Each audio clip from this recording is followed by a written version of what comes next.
Hi ಎಲ್ಲರಿಗೂ ನಮಸ್ಕಾರ. ನಾನು ನಿಮ್ಮ ಪ್ರೀತಿಯ ಆಚಿ ಕೌಡತಿ. ಏನು ವಿಷಯ ಆಗುತ್ತಾ, 2 ಮಂತ್ಸ್ ಆದಮೇಲೆ ಪಟ ಅಂತ ಹಾಸ್ಟೆಲ್ ಬಂದುಬಿಟ್ಟಿದ್ದೀನಿ. ಈ 2 ಮಂತ್ಸಲ್ಲಿ ಮನೆಗೆ ಹೋಗಿ ಫಿಟ್ನೆಸ್ ಮಾಡೋಣ ಅದು ಇದು ಅಂತ ಅಂದ್ಕೊಂಡೆ, ಬಟ್ ಅನ್ಫಾರ್ಚುನೇಟ್ಲಿ ಆಗಲಿಲ್ಲ.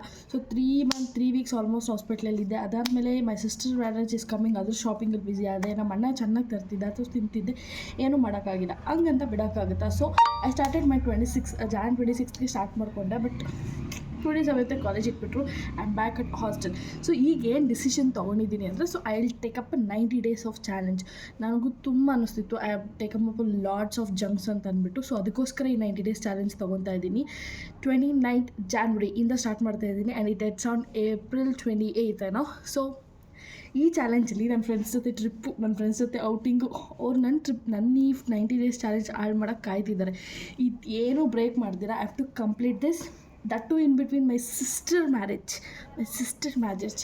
ಸೊ ಇದೆಲ್ಲ ಮುಗಿಸ್ಕೊಂಡು, ದ ಥಿಂಗ್ ಇಸ್, ನಾನು ಹಾಸ್ಟೆಲಲ್ಲಿ ಇಟ್ಕೊಂಡು ಏನೇನು ಪ್ರೀವಿಯಸ್ಸಾಗಿ ಮಿಸ್ಟೇಕ್ ಮಾಡಿದ್ದೆ ಅದನ್ನೆಲ್ಲ ಕಟ್ ಡೌನ್ ಮಾಡಿ ಈಗ ಫುಡ್ನ ಹೇಗೆ ತೊಗೊತೀನಿ, ಏನೇನು ಪ್ರತಿಯೊಂದು ಎಕ್ಸ್ಪ್ಲೈನ್ ಮಾಡ್ತೀನಿ. ಫಿಟ್ ಫುಡಿ ವಿತ್ RG ಗೌಡತಿ ಅಂತ ಹೇಳಿದ್ದೆ. ಸೊ ಡೆಫಿನೆಟ್ಲಿ ಬರೀ ಫುಡ್ ಬಗ್ಗೆ ಇನ್ಫಾರ್ಮೇಷನ್ ಅಲ್ಲ, ಫಿಟ್ ಬಗ್ಗೆನೂ ಕೊಡಬೇಕು. ಸೊ ಹಾಗಾಗಿ ಈ 90 days ಚಾಲೆಂಜ್ ತೊಗೊತಿದ್ದೀನಿ. ಹೋಪ್ ನೀವು ಇದೆಲ್ಲದಕ್ಕೂ ಸಪೋರ್ಟ್ ಮಾಡ್ತೀರಾ and wish me for a good luck for this 90 days challenge.